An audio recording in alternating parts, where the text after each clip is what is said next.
Hey, what's up guys, it's TBone here. Welcome back to another episode of playing Legendary Game of Heroes. So today we're going to be talking about deck ideas for this event, Fear of the Dark. And what I have for you today as well is a special guest. MTM is back again. We didn't really get a chance to hear him in the stream last time, so I brought him on for this episode, and we're going to talk about decks. We're going to play some of our favorite decks, and also I'm going to showcase his deck as well, so that we can try this out. And so MTM, welcome to the show. Hi, thanks for having me. All right, so MTM, I before we get started, actually, there's some, again, for people who may not know who MTM is, he's a very prominent member in the forums and also in various chats, has a lot of deep knowledge, and also has a spreadsheet of information that I will have in the link below so that you can access it. There's a lot of really good info. Why don't you tell us a little bit about this, MTM? Well, the spreadsheet really just started as a personal thing. There were some older ones, and I just made my own version to my own preferences and put in my own information as I accumulated it. Uh, Eventually, I think I randomly posted it on Reddit or in a chat or something, and people seemed to respond really well. So I put it on the forums, and it's sort of become the spreadsheet going forward. Yes, it Pretty cool. definitely is a very good tool for anybody who's looking for more information. I definitely used it a lot as well. So thanks for doing that again. And also, you have some news you wanted to share with the community as well. I think it's a good, pleasant surprise. Yeah, I've been talking with the content team for the network app, and I'm going to head down to their studios in LA to do some videos in the new year, much like you did earlier. And I believe we still have some of those coming out later.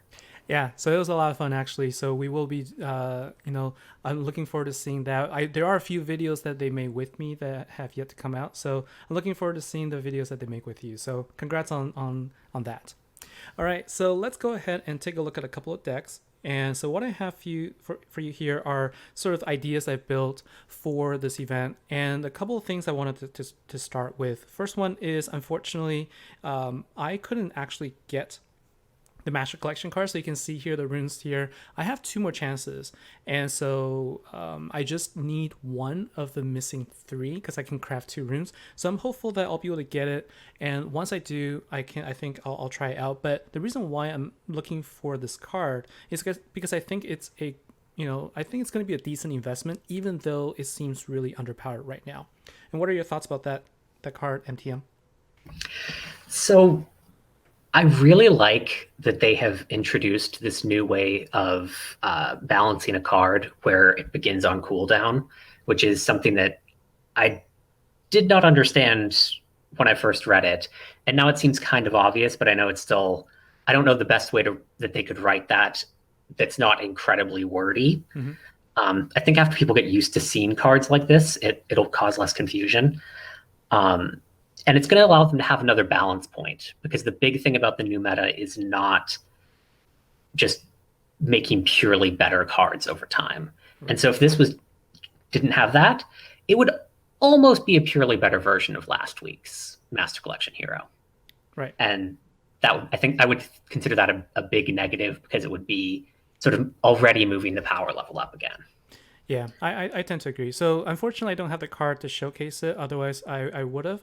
But I do think that, given the current meta, I think this could be considered a long pull. Now, if you don't want the card, there are a lot of people who've mentioned that they don't actually like the card and they're gonna choose to dust the runes. I think it's up to you. But personally, for me, if I could, I probably will craft the Master Collection card just so I can keep one, and I will showcase that once I get it.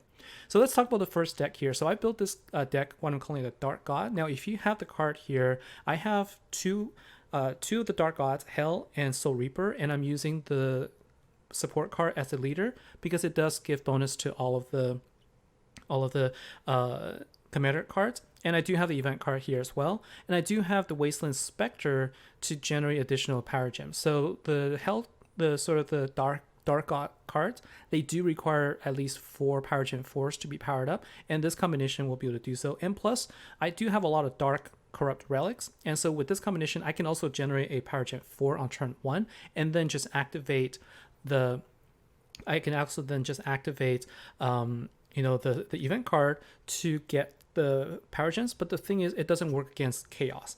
And so I'm going to show you this using my level 108.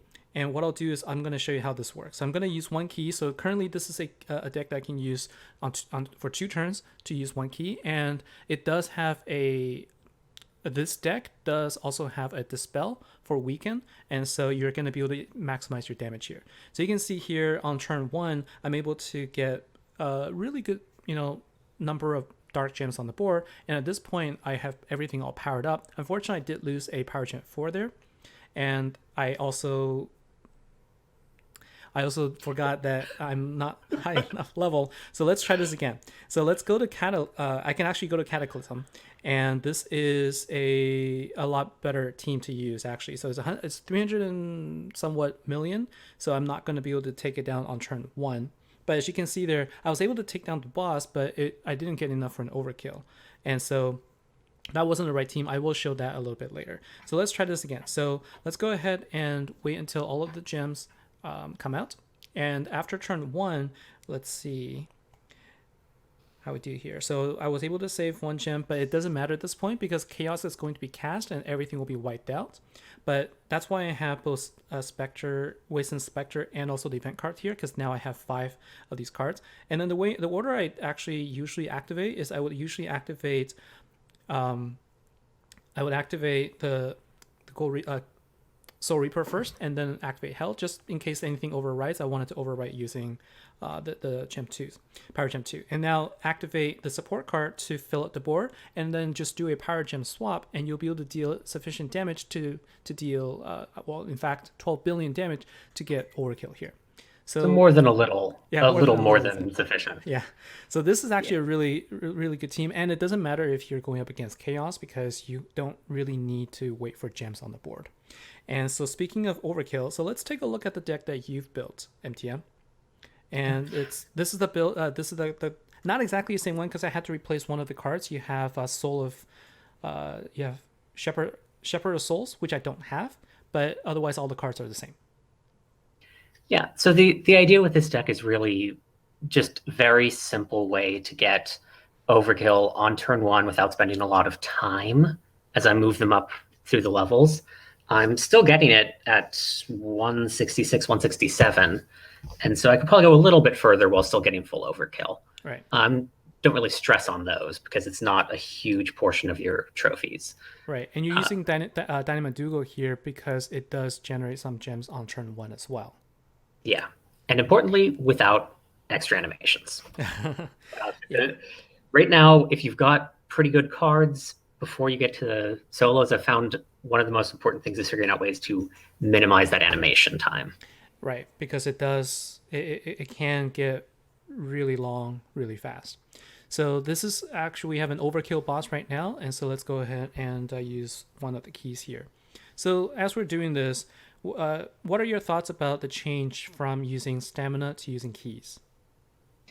It's mixed. I understand a lot of people just are fine with having way more keys than they could ever use, or do actually use all their keys and are now just finding themselves running low. I'm certainly getting through them way faster than I was before. But on the other hand, I'm ranked 302 and I still was running low on stamina during the last one, because if I tried to do sort of a long session without time for the stamina to build back up, I would start not having enough for the bosses. And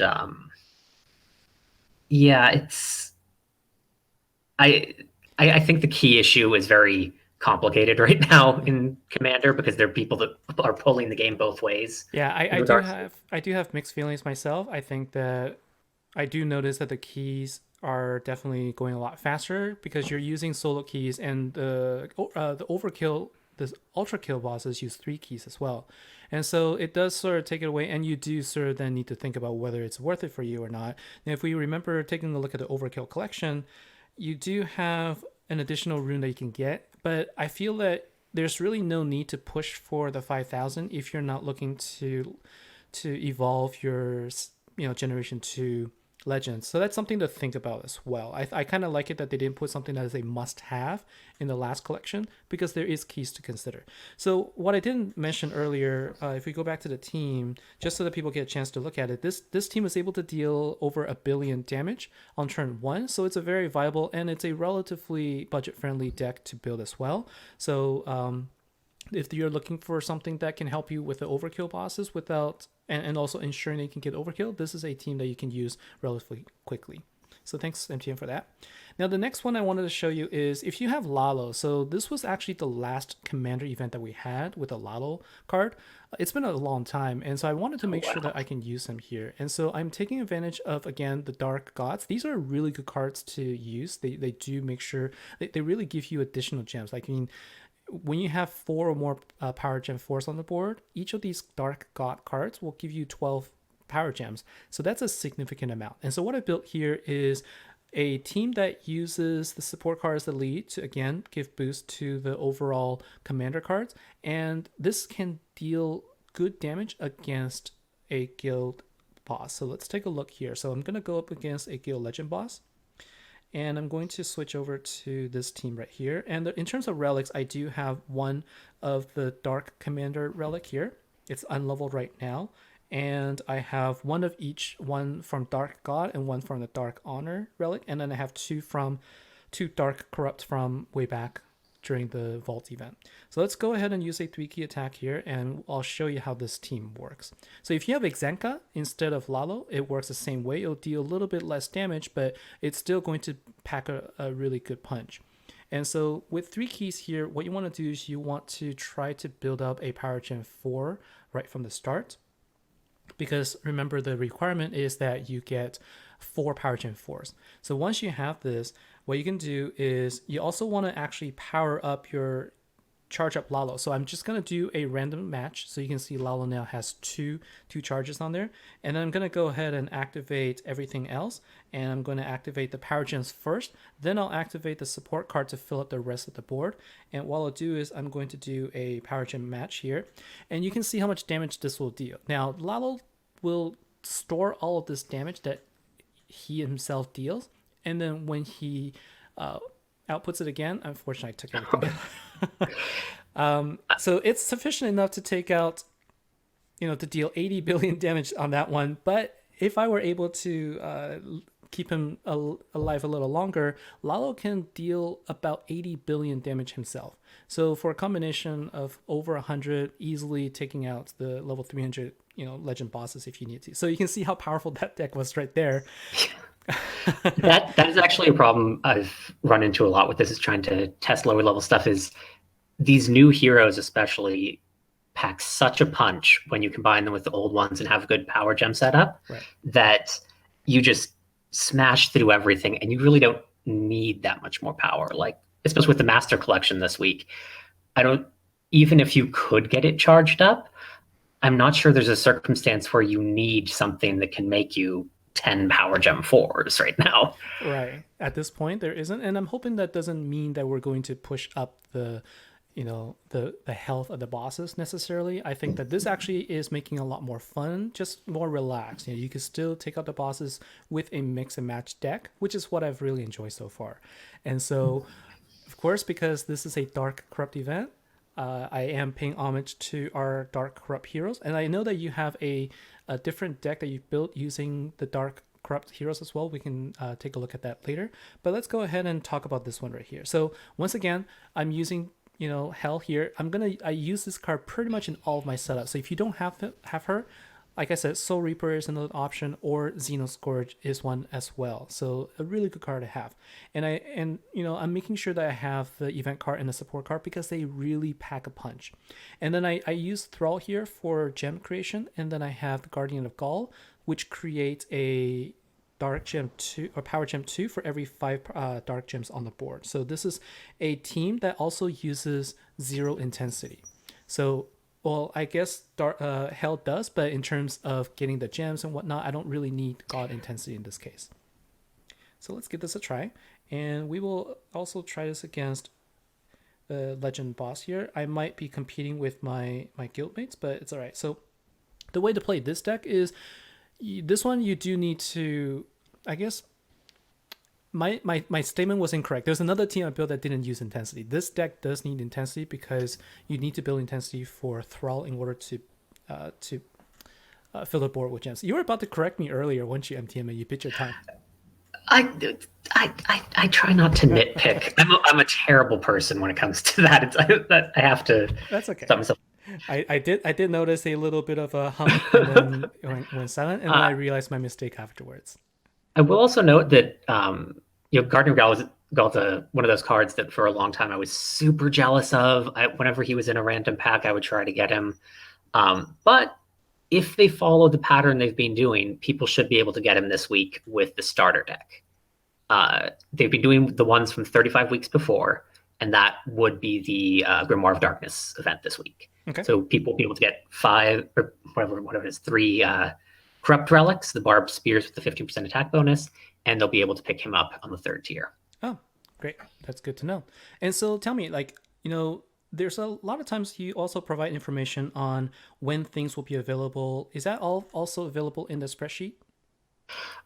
It is. I made a tab specifically for it called upcoming events or something, where I have most of the predictions for things like the historical heroes each week and the starter decks and the 2-star heroes in the event store, which is mostly a column to point out when you can get the Dark and Earth turn delayers, because nobody cares about the other ones. Right. Okay. So let's just try this again.